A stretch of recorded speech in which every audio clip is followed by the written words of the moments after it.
You are welcome to class. This is business law. You should know that the purpose of business law in your profession is to get you familiar with the law regulating your business environment. So we have this table of content. We have number one. These are the topics we are going to deal with. We have sources of Nigerian law. We have organization and function of the courts. We have number 3, forms of liability. Number 4, law of contracts. Number 5, law of agency. Number 6, sale of goods. Number 7, hire, purchase and equipment leasing. Number 8, law of employment. Number 9, law of insurance. Number 10, company law. Number 11, law of partnership. Number 12, law of banking and negotiable instrument. And then number 13, we have law of trust. So these are the topics. So let us go into the first topic, which has to do with sources of Nigerian law.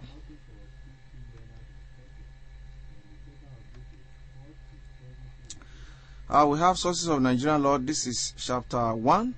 We have sources of Nigerian law are divided. The sources are divided into 2. We have the primary or principal or primary sources. Under principal or primary sources, we have received English law, we have Nigerian legislation, and we have a customary law. Then under subsidiary or secondary sources, we have textbooks and law report. We have judicial precedents, and also we have international obligation.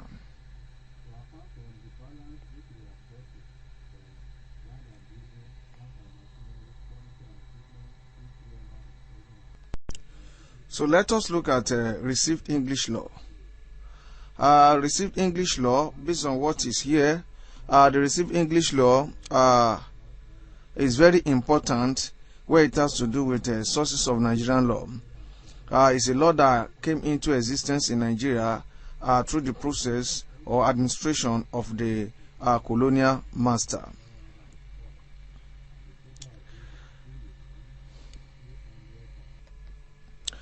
So as I put on here, the received English law remain an important source of Nigerian law because of Nigerian colonial heritage, as English law was introduced into the different parts of Nigeria following the establishment of British colonial administration in the 19th century. The received English law was introduced into the colony of Lagos by Ordinance number 3 of 1863. So that was the reason why the English law was introduced into every part of Nigeria. So the court were mandated to make use of English law to administer justice. So that was how English law came into Nigeria. It was brought. That is why the word says received English law. So it was brought, received from Englishman country into Nigeria. So that is why it is called received English law. We received it when the colonial master came. They came with their law, and all courts in Nigeria were mandated to make use of English law to administer justice. We have different type of we have 3 types of received English law. We have common law, which we are going to examine later. Common law. We have number 2, doctrine of equity.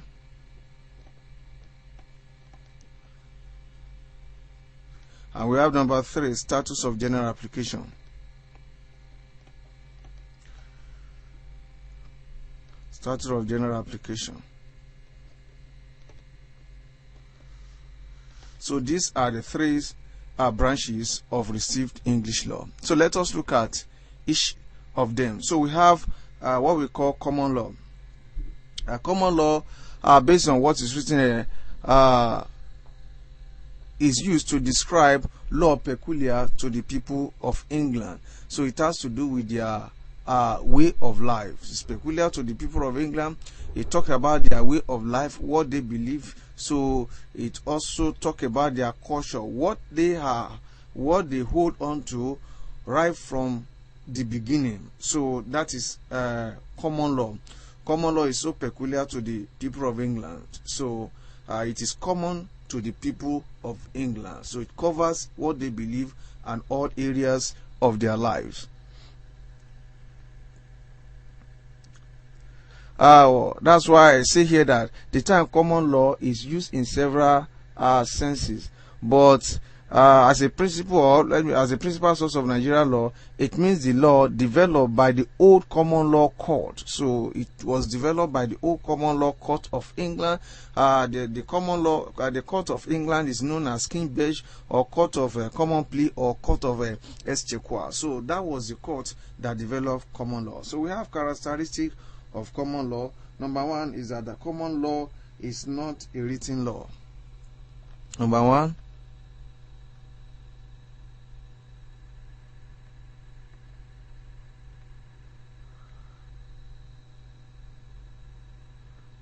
okay, common law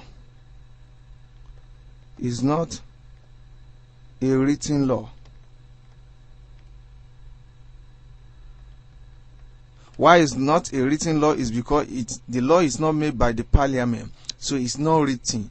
So it is the law that has been handed over from one generation to another. And also it is a case law.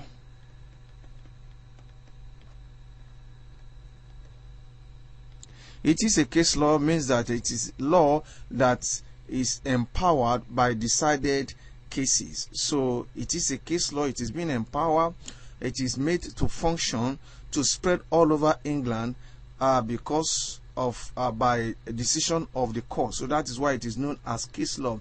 And where a court makes a decision using customary law, so any other court that want to make decision on so related matter in the future, we have to depend or rely, and that is what bring about judicial precedent, rely on the earlier decision of the first court. So it is a case law means that it is developed by decision of the courts.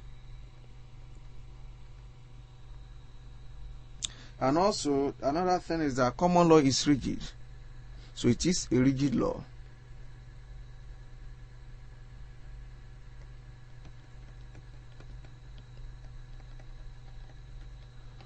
So what do you mean by it is a rigid law? Means that it is very hard to amend. So it is very hard to change because it has become part of the people.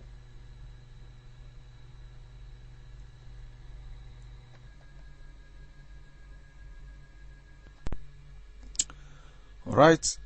Another characteristic of common law is that it is a complete system. It is regarded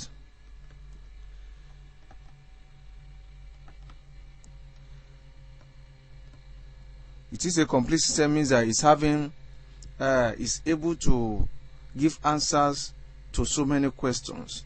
So it is a complete system means it covers all areas of issues. So in England, all matters. So it is the law that is having answers to so many questions of life. So that is why it is regarded as a complete system. So these are the characteristics of common law. Let us look at the second one, which is doctrine of equity. Equity has to do with fairness. So that is why this place says the ordinary meaning of equity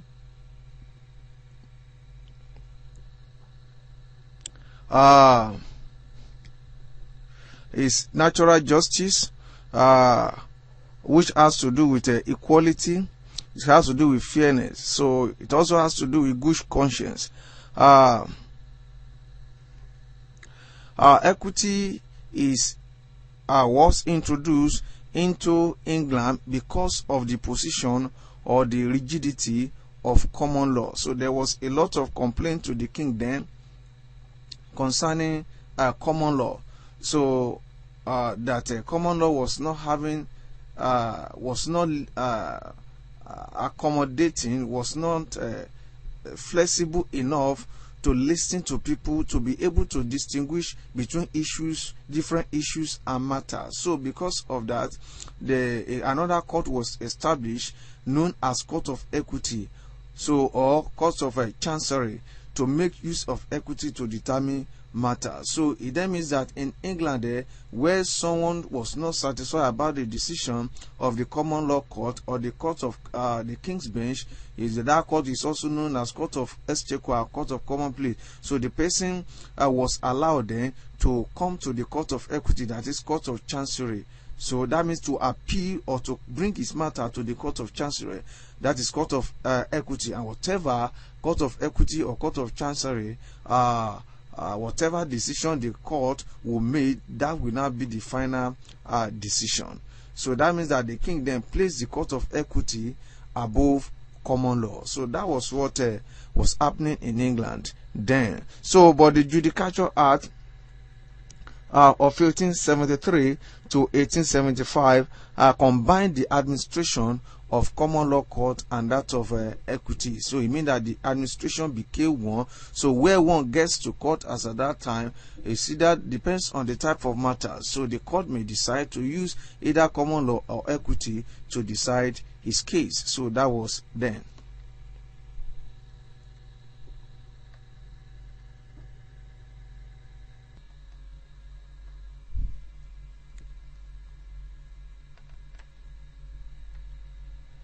And let us look at what we call maxim of equity. Those are the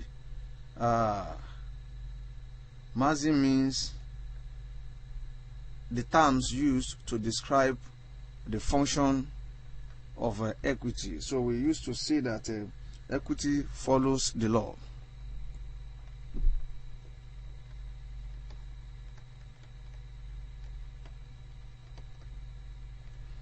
Then we have number 2.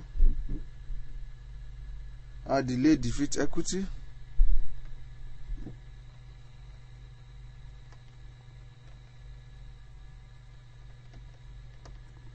Then we have number 3.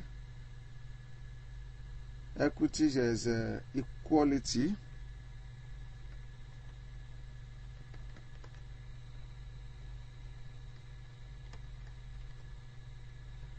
Then we have another one. He who comes to equity must come with clean hands.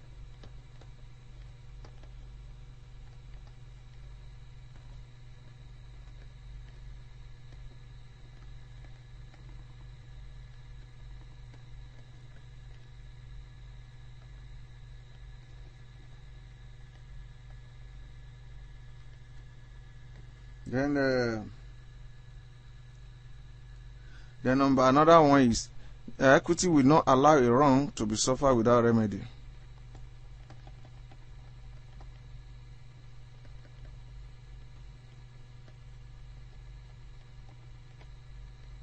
Suffered without remedy.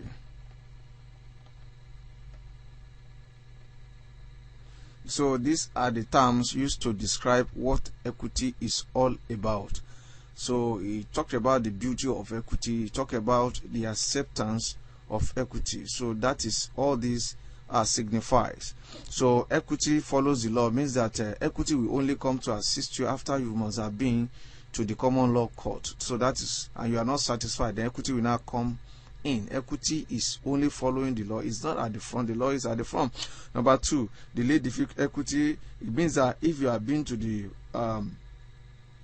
common law court and you have an issue, you are not satisfied, you quickly come to the Court of Equity. If you delay, then the decision of the Court of Common Law will be carried, will be executed on you. Then also number 3, equity is equality, means everybody equity and treat everybody equally.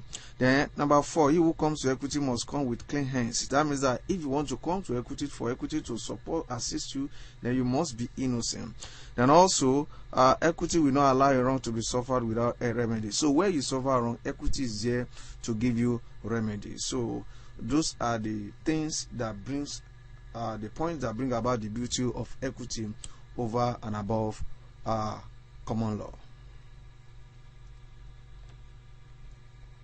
Then let us look at characteristic of equity. We have a lot of characteristics of equity. Equity also is not a written